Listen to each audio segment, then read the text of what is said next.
Muslims by Ali Mahmood.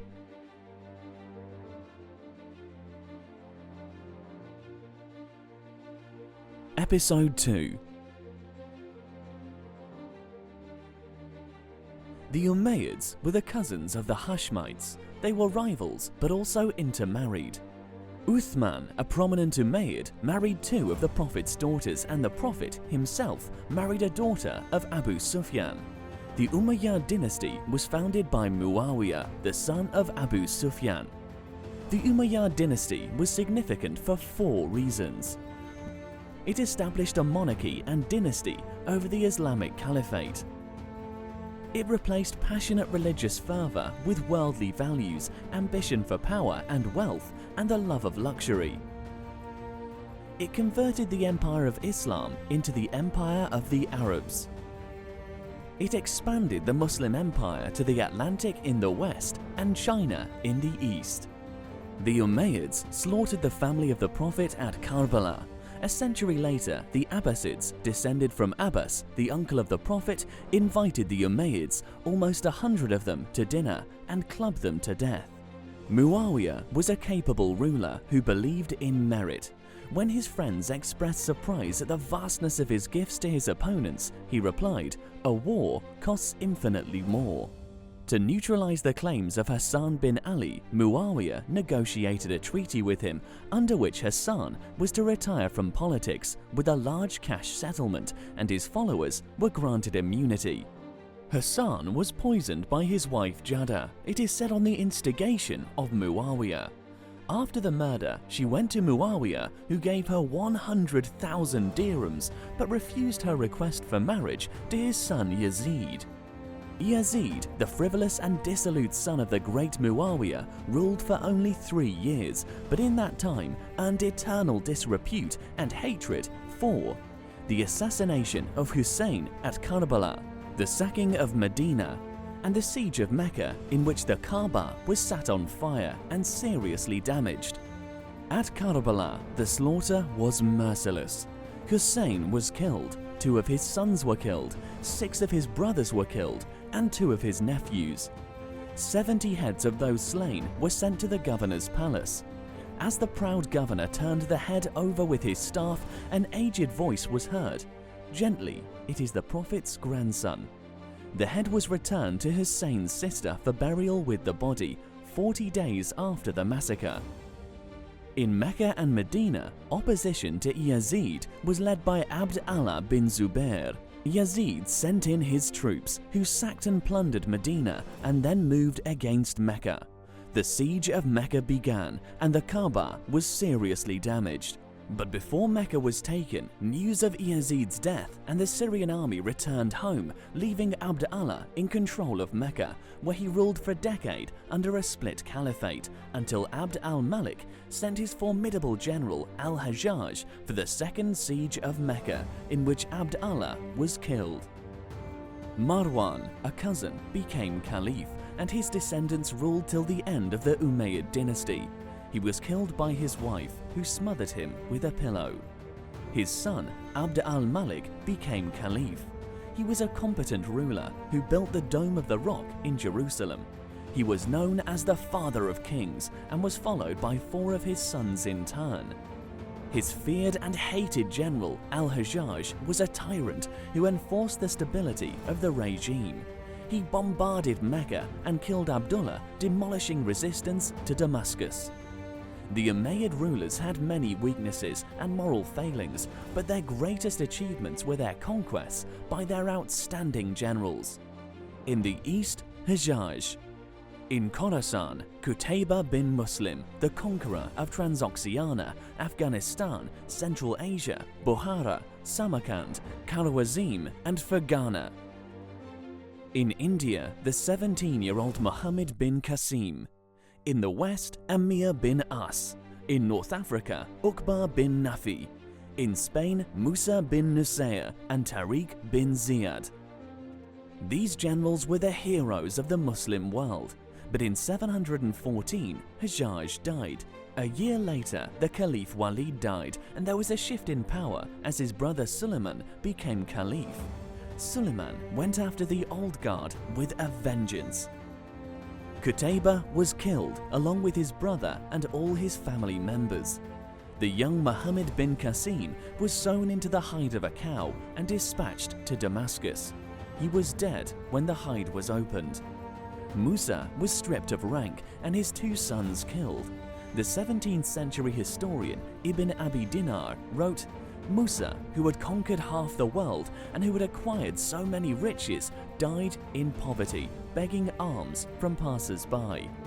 Overcome by shame and misery, he wished for death, and God gave it to him. Those who had been the most privileged were now the most wretched. The generals and governors who had built the empire now met destruction instead of their well-deserved reward. Uqba, the nephew of Amir bin As, was luckier. Known as the conqueror of Africa, after taking Libya, Tunisia, Algeria, and Morocco, he reached the Atlantic Ocean, where he rode his horse into the sea, disturbed that there was no more land to conquer. He was sacked from governorship, but made a spectacular comeback, finally dying in battle, a martyr as he had desired. The Muslim armies brought back many new discoveries from their conquests. From Talas in the Far East, they brought a Chinese invention, paper.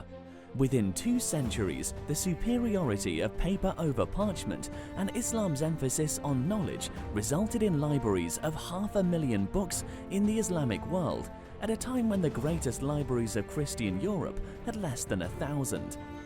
The Umayyad Dynasty degenerated, collapse seemed imminent as opposition to the regime grew. In the distant Persian province of Khorasan, a shadowy revolutionary general, Abu Muslim, launched his bid for power. At the Battle of the Zab, Damascus surrendered and the Caliph Marwan fled for his life. In Egypt, he was caught in a church where he had sought refuge. He was overpowered and killed, and his head was sent to Salih, the Abbasid commander, who cut out the tongue and threw it contemptuously to a cat. The first Abbasid ruler, Abbas as-Saffah, was a violent man. On taking over, he addressed the people in the Great Mosque. "I am the Great Revenger. My name is Saffah, the Slaughterer." And slaughter he did. He invited the Umayyads to a banquet of reconciliation, offering amnesty. 90 of them accepted the invitation. As they settled down to the feast, the attendants suddenly attacked them with clubs. Most were killed, some alive, but mortally wounded. Carpets were thrown over the dead and dying, and the feast continued with wine and laughter. The slaughter of the family of the Prophet at Karbala had finally been avenged by the slaughter of the Umayyads. But one young Umayyad prince who had not attended escaped, Abd al-Rahman, who fled to Africa and after 5 difficult years reached Spain, where he founded the great Umayyad dynasty in Cordoba. The Abbasids endured for 500 years. The Muslims in Spain ruled 800 years. Al-Saffah died within 5 years of smallpox. His brother, Mansur, became the second caliph. Mansur was a complicated and cunning man who consolidated the empire with the strategy of a mafia godfather. He eliminated his rivals, including Abu Muslim, who he invited to his camp where he was murdered. Mansur then won over Abu Muslim's commanders with promises of wealth and power. Mansur had a secret chamber in which he laid out bodies of the Alids, who were the descended from Ali ibn Abi Talib that he had murdered, identified by labels in their ears. Mansur was pious and served no wine at his table. Stern, austere, and disciplined, he rose at 4 in the morning, worked long hours, and slept by 10 at night. He liked to be informed and spent hours daily reading and evaluating intelligence reports. Notorious as a miser as compared with his stylish and fashionable son, he explained that he had grown up in poverty, whereas his son had only known wealth and prosperity. The legacy of this brilliant and dangerous man included the great metropolis of Baghdad, a highly efficient bureaucracy, a powerful army, and a treasury sufficient to cover the expenditure of the next 10 years. He established Baghdad on a greenfield site. within 100 years, Baghdad was to become the greatest city in the world.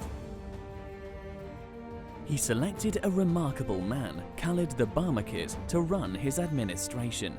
Khalid's family, Yahya and Yahya's sons, Fadil and Jafar, dominated power so totally that the next 10 years were known as the decade of the Barmakids. Jafar was the closest friend of the 5th Abbasid Caliph, Harun al-Rashid, who was his advisor, drinking partner, and constant companion. His son Yahya and grandsons Fadl and Jafar effectively ruled as a family of viziers whose power and wealth matched the caliphs until their tragic destruction at the hands of Mansur's grandson, the Caliph Harun al-Rashid. On the death of Mansur, the crown passed peacefully to his son Mahdi, mild and generous, a very different man to his father, but no less cunning. When his suspicions were aroused against his vizier, Yaqub, he invited him to dinner and introduced him to a stunning slave girl. Yaqub was overwhelmed by her beauty and Mahdi told him, "Take her, she's yours." It was a trap. She revealed Yaqub's secrets. He was arrested and locked in a pitch-dark prison where he remained so long that he went blind. Mahdi fell in love with the slave girl Kayzoran. He married her and she became a power in the land with an annual income equal to half the tax revenues of the entire caliphate. 2 of her sons became caliphs, Hadi, who died in mysterious circumstances, reputedly killed by his mother, and Harun, the famed caliph of the Arabian Nights. The court of Harun al-Rashid was a time of culture, luxury and brilliance. Even concubines were highly educated. The slave girl, Yawadud, was purchased for the huge sum of 100,000 dinars after she passed with flying colors a searching test in medicine, law, astronomy, philosophy, music, mathematics, poetry, history, and the Holy Quran. The Barmakids had restored Harun to power in the civil war between the brothers and had received every honor. The 2 persons that Harun loved most were his sister Abbasa and his flamboyant friend Jafar the Barmakid. He loved to spend his evenings in their company, drinking, dining, and enjoying their brilliant conversations. But social convention frowned on the unmarried princess spending her evenings with an eligible male. Harun had a brilliant idea. He would get them married. But it was not to be a normal marriage, it was only for public display. The couple was allowed no intimacy, no sex. This worked for a while till attraction led to passion between Abbasa and Jafar. The young husband and wife were drawn into a secret and illicit affair. A child was born to them but hidden and sent to Mecca. And then they were exposed. Their secret was revealed to Harun, who was enraged. Harun ordered the murder of his sister, the child, and her husband Jafar. Jafar's father and brother were imprisoned, their wealth confiscated. The Barmakids, the greatest family in the realm, were destroyed, a tragic reminder of the fickleness of fortune. Civil wars ravaged the Abbasid Empire. First, between Hadi and Harun, the sons of Mahdi, resulted in the death of Hadi. Then between Amin and Mahmoud, the sons of Harun, resulting in the murder of Amin. When Harun died, his son Amin was crowned in Baghdad. Mahmoud was far away in Merv, the capital of Khorasan, Persian territory. Civil war began, and to the surprise of all, Mahmud's general Tahir, with a small force, defeated the army of Amin, who was captured and killed. Mahmud moved back to Baghdad and set about rebuilding the empire. He built the Bayt al-Hikmat, the House of Wisdom, where he collected the greatest scholars of the age and the greatest library in the world. He encouraged the greatest flowering of learning and knowledge. Muslim scientists led the world and were centered in the Baghdad Academy. Hunayn ibn Ishaq, translator and ophthalmologist. Al-Khwarizmi, mathematician and astrologer, the father of algebra, who introduced the Hindu decimal system with the 0. Al-Kindi, the mathematician. Averroes, the commentator on Aristotle. The Imam Muwaffaq was a renowned teacher in Khorasan. It was said that anyone who studied under his guidance would know good fortune. 3 young boys who came to study under him swore an oath that whichever of them became successful, he would help the other 2. One of the boys became vizier or prime minister to the Seljuk Sultan. His name was Nizam al-Mulk. The second boy, Hassan al-Sabah, was ambitious and was made a minister, but soon turned against his patron and led the Ismaili assassins in a war of terror against the government. The assassins murdered Nizam al-Mulk. The third boy was Omar Khayyam. He was given a comfortable home where he could write his poetry and study mathematics. Omar was a good poet, but he was a truly great mathematician. He calculated the number of days in a year to be 365.242198858. In the 20th century, scientists aided by atomic clocks, Hubble telescopes and computers have calculated the days in a year as 365.242190, a difference of only fractions of a second. Today, the great cities of the world are London, New York, Paris. In the golden years of Islamic civilization, the great cities were Baghdad, Cordoba, Cairo. Later, these were replaced by Samarkand, capital of Tamerlane, Agra and Delhi, the Mughal capitals, Isfahan, built by Shah Abbas, Istanbul, capital of the Ottomans. Baghdad, together with its suburbs, had a population of 2 million. Every house had an adequate water supply, the roads, parks and gardens were regularly swept, and all refuse was removed. The streets were lighted with lamps. At the time, London and Paris were dirty slums of hardly 25,000 people, where disease was rampant, illiteracy universal, and the townsfolk stank unbathed. Cordoba, the capital of Muslim Spain, competed with Baghdad. The Caliph's personal library contained 600,000 books at a time when Charlemagne was learning how to write his name. It was in Cordoba that the 70-year-old Muslim scientist Abbas ibn Fanas, skilled in mechanical devices, designed a machine and himself flew with the ease and grace of a bird.